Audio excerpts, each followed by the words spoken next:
Orasyon ng Bato Omo laban sa kabal at kunat.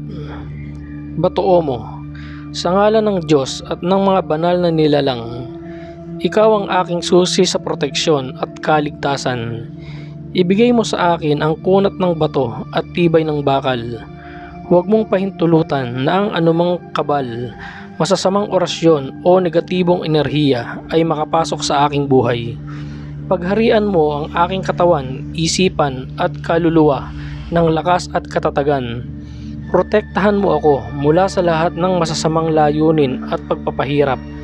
Sa iyong kapangyarihan, ang lahat ng hamon ay magiging magaan at ang lahat ng pagsubok ay magiging pagkakataon para sa tagumpay.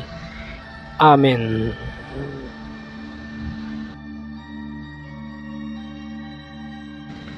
Panginoon, ako po'y lumalapit at humihiling ng iyong gabay at proteksyon.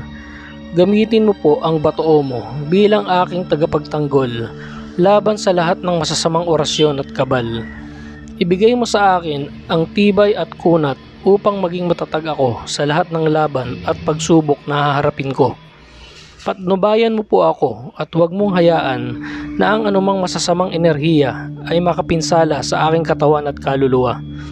Salamat po, Panginoon, sa iyong proteksyon at sa lakas ng aking natamo. Amen.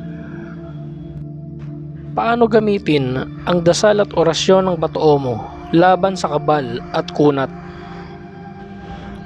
Hawakan ng Bato Omo habang binibigkas ang orasyon at dasal. Isipin ang layunin mo na magkaroon ng proteksyon at kunat. Gawin ang orasyon at dasal sa oras ng pangangailangan, tulad ng bago magsimula ng araw, bago lumabas ng bahay, o tuwing mararamdaman mong kailangan mo ng proteksyon laban sa masasamang orasyon at enerhiya. Panatilihing laging dala ang Bato Omo upang magsilbing proteksyon laban sa anumang masamang layunin.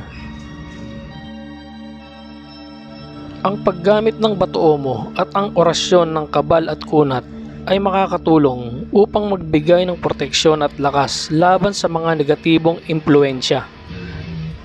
Mahalaga ang pananampalataya sa ganitong mga ritual at dapat gamitin ito ng may respeto at tamang layunin.